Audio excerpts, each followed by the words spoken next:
नमस्कार विद्यार्थी मित्रांनो, सुमन स्कूल नंबर 5 इयत्ता 10वी विषय विज्ञान प्रकरण 5 तत्वांचे आवर्ती वर्गीकरण भाग 2 विषय शिक्षक सुरेश पटेल. अव्यवस्थितमधून व्यवस्थित करणे. आधुनिक आवर्त कोष्टक.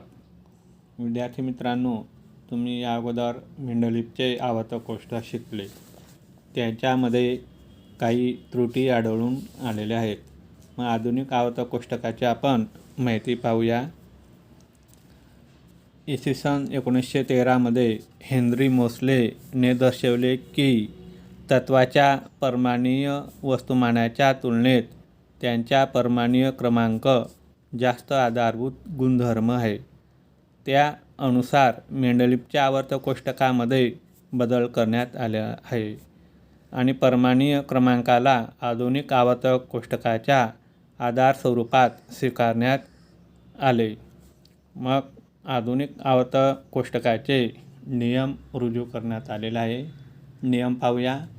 तत्वांचे गुणधर्म त्यांच्या परमाणुकीय क्रमांकाचे आवर्तीफळ आहे. मग परमाणुकीय क्रमांक आपल्याला परमाणूच्या केंद्रामध्ये असलेल्या प्रोटॉनची संख्या देतो आणि एका तत्वापासून दुसऱ्या तत्वाकडे जाताना या संख्येत एक एककाची वाढ होते. तत्वांची त्यांच्या परमाणुकीय क्रमांकाच्या चढत्या क्रमात मांडणी आपल्याला आधुनिक आवर्त कोष्टकामध्ये दिसून येते. मग आपण आधुनिक आवर्त कोष्टक पाहूया. विद्यार्थी मित्रांनो, हे आधुनिक आवर्त कोष्टक आहे. मग ते परमाणु क्रमांकाच्या चढत्या क्रमांकाने मांडण्यात आलेले आहेत. हायड्रोजनचा परमाणु क्रमांक 1, हेलियमच्या 2, लिथियमच्या 3, बेरिलियमच्या 4, असे क्रमाने 1, 2, 3, 4 पासून तर 118 तत्व आजपर्यंत शोधलेले आहेत. त्यांची मांडणी या आधुनिक आवर्त कोष्टकामध्ये केलेले आहे. आधुनिक आवर्त कोष्टकामध्ये तत्वांचे स्थान. आधुनिक आवर्त कोष्टकामध्ये तत्वांची मांडणी परमाणु क्रमांकाच्या चढत्या क्रमाने करण्यात येते. आधुनिक आवर्त कोष्टकामध्ये उभ्या स्तंभांना समूह म्हणतात. आधुनिक आवर्त कोष्टकामध्ये आडव्या ओळींना आवर्त म्हणतात. प्रवृत्ती 5.4 त्यांची प्रश्नोत्तरे पाहूया आपण. आधुनिक आवर्त कोष्टकामध्ये समूह 1 बघायचे आहेत आणि त्यात असलेल्या तत्वांची नावे सांगा. समूह 1च्या प्रथम 3 तत्वांची इलेक्ट्रॉन रचना लिहायची आहे. त्यांच्या इलेक्ट्रॉनीय रचनेमध्ये तुम्हाला काय समानता पाहाव्यास मिळते ते पहा. या 3 तत्वांमध्ये किती संयोजकता इलेक्ट्रॉन आहेत ते पाहायचे आहेत. मग सर्वप्रथम आपण पहिल्या प्रश्नाचे उत्तर पाहूया.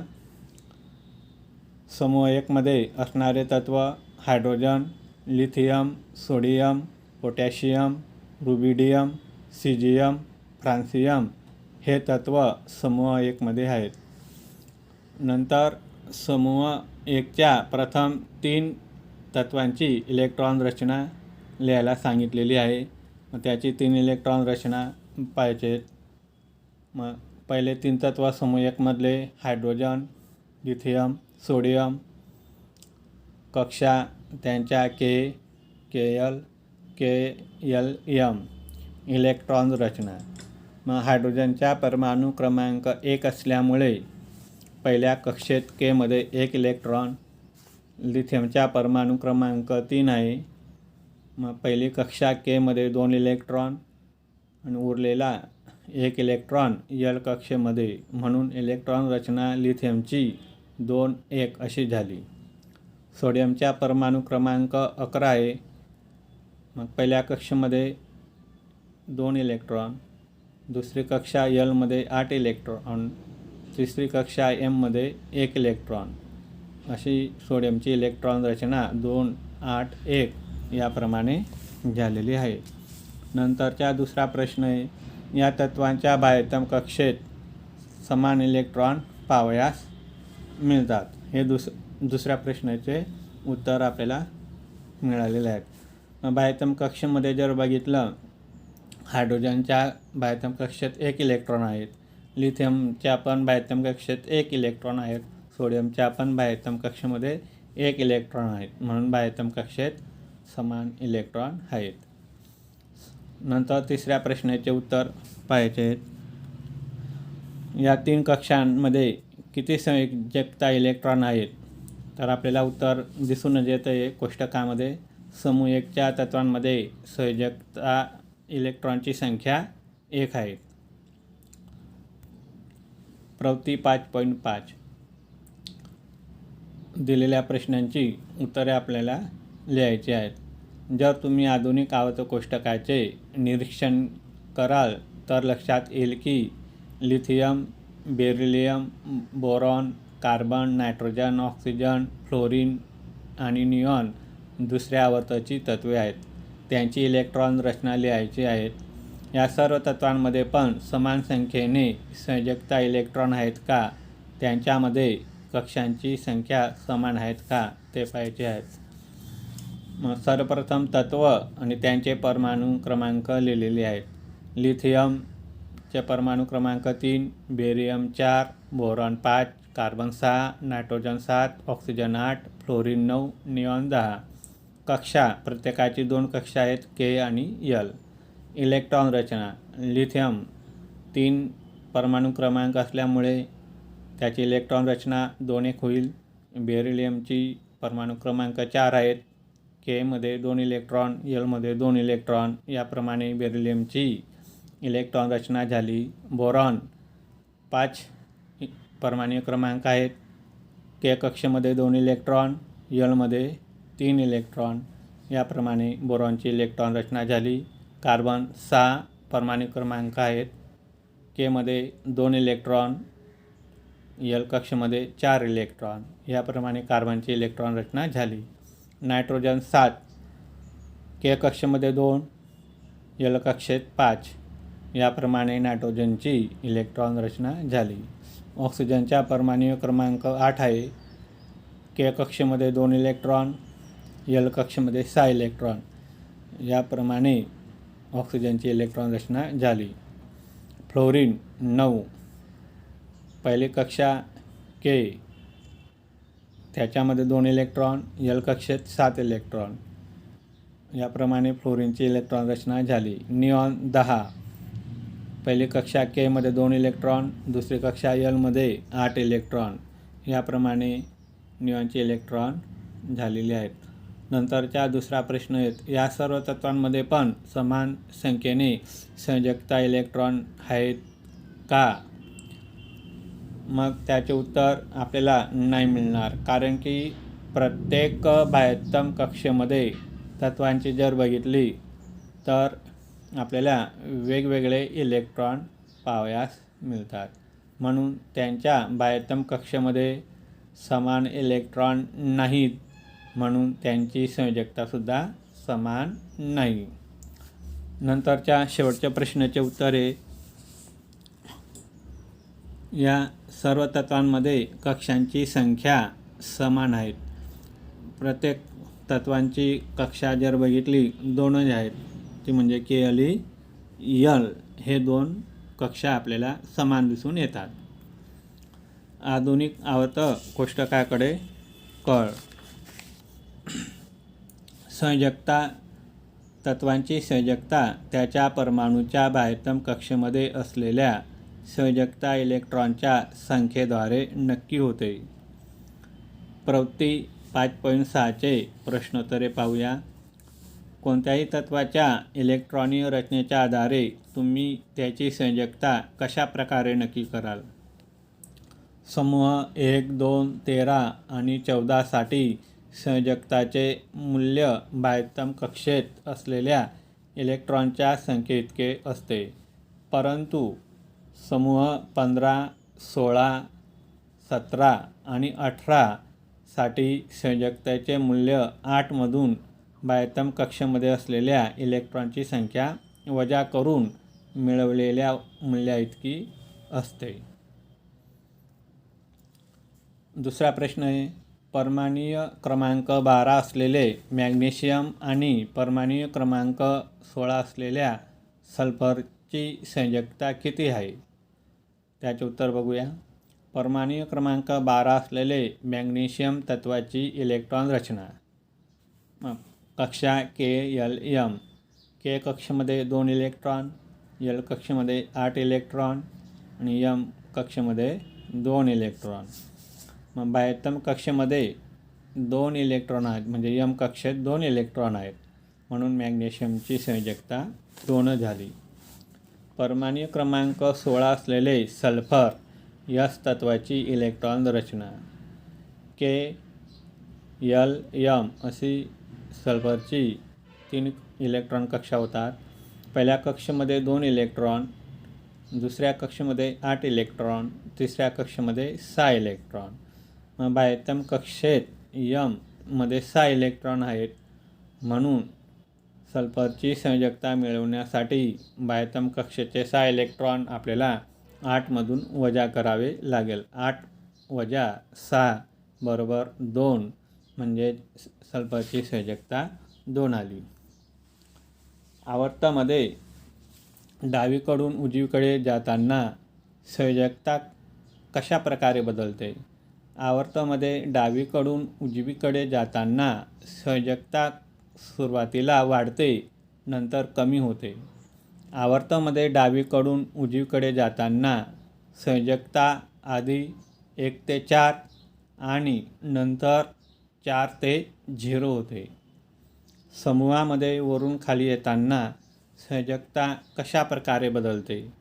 समूहामध्ये वरून खाली येताना संयोजकता बदलत नाही, ते स्थिर राहते. परमाणुय आकारमान.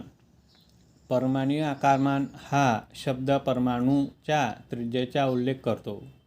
परमाणुय आकारमानाला एक स्वतंत्र परमाणू केंद्रापासून त्याच्या सर्वात बाहेरच्या कक्षेमधील अंतराच्या स्वरूपात पाहिले जाते.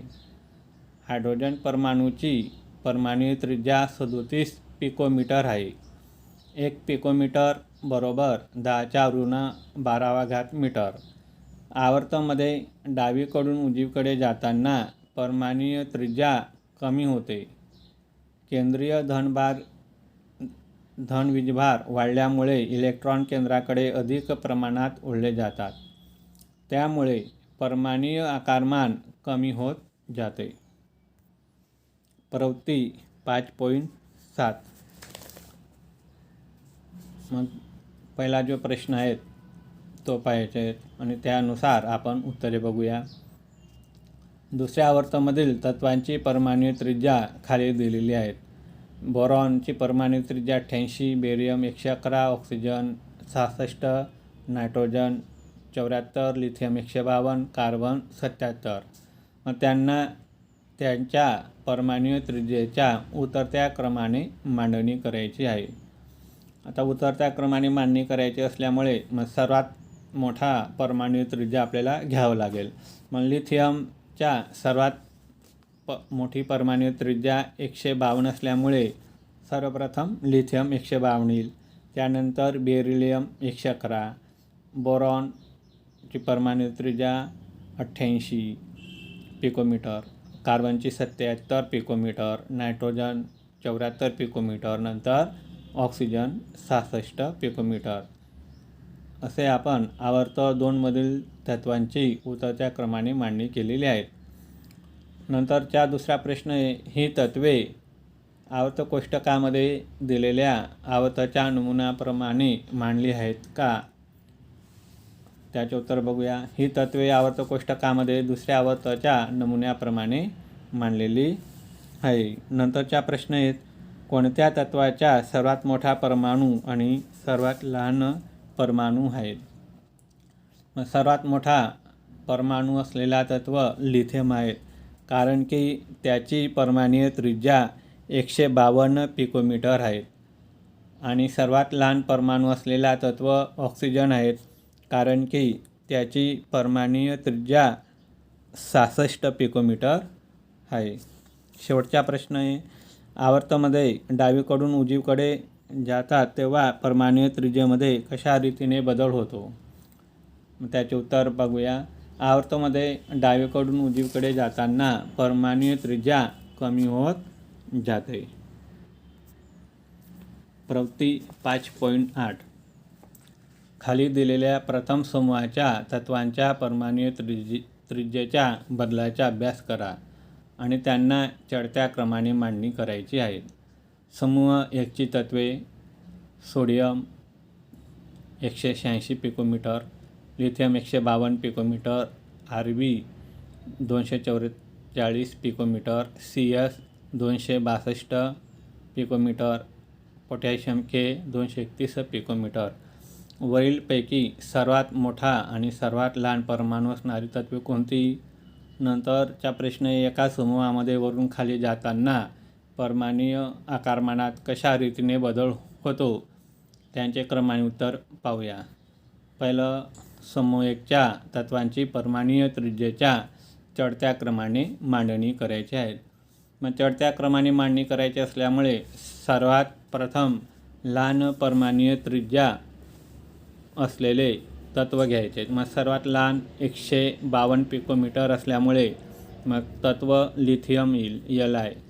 नंतर सोडियम येईल 186 पिकोमीटर असल्यामुळे. नंतर पोटॅशियम 231 पिकोमीटर आहे. रुबिडियम Rb 244 पिकोमीटर आहे. लिथियम नंतर Cs 262 पिकोमीटर. सर्वात मोठा परमाणू असलेला तत्व सिजियम आहेत, कारण की 262 पिकोमीटर त्याची परमाणु त्रिज्या आहे. आणि सर्वात लहान परमाणू असलेला तत्व लिथियम आहेत, त्याचे 152 पिकोमीटर आहे. शेवटच्या प्रश्नाचे उत्तर आहेत: समूहामध्ये वरून खाली जाताना परमाणुीय आकारमान वाढत जाते, कारण की समूह 1 मध्ये लिथियमपासून तर सिजियमपर्यंत परमाणुीय त्रिज्या ती वाढत जाते. जसजशी परमाणुीय त्रिज्या वाढत जाते वरून खाली जाताना, तसेच परमाणुीय आकारमानसुद्धा वाढते. धातू आणि अधातूंचे गुणधर्म. प्रवृत्ती 5.9 तिसऱ्या आवर्तामधील तत्वे पाहायचे आहेत. त्यांचे धातू व अधातूंमध्ये वर्गीकरण करायचे आहेत. नंतरचा प्रश्न: धातू आवर्तकोष्टकाच्या कोणत्या बाजूला आहेत? आणि नंतरचा प्रश्न: अधातू आवर्तकोष्टकाच्या कोणत्या बाजूला पाहावयास मिळतात? पहिल्या प्रश्नाचे उत्तर बघूया. तिसऱ्या आवर्ताचे तत्व: sodium, magnesium, aluminium, silicon, phosphorus, sulphur, chlorine, argon. मग त्यांना आपल्याला धातू आणि अधातूमध्ये वर्गीकरण करायचे आहेत. Sodium Na, magnesium Mg, aluminium Al हे धातू तत्व आहेत, म्हणून त्यांना धातूमध्ये वर्गीकरण करण्यात आलेले आहेत. सिलिकॉन हा अर्धधातू तत्व आहे. Phosphorus P, sulphur S, chlorine Cl, argon Ar हे अधातू तत्व आहेत, म्हणून त्यांना अधातूमध्ये वर्गीकरण करण्यात आलेले आहे. धातू तत्व आवर्तकोष्टकाच्या डाव्या बाजूला आहेत.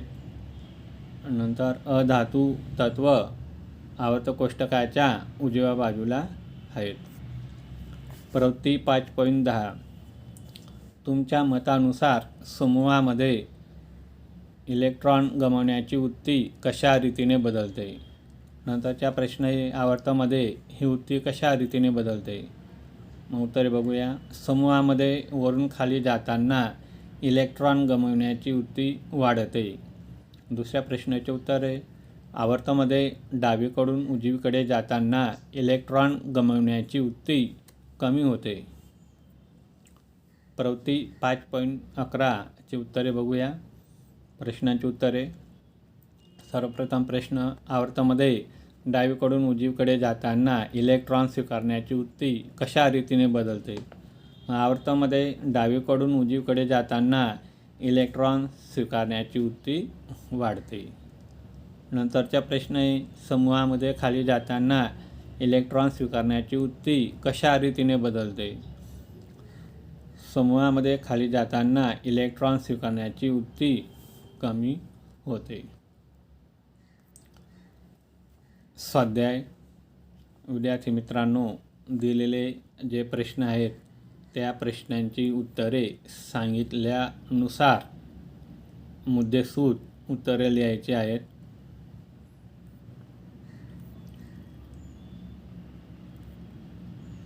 धन्यवाद विद्यार्थी मित्रांनो. याप्रमाणे प्रकरण 5 तत्वांचे आवर्त वर्गीकरण हे संपलेलं आहे.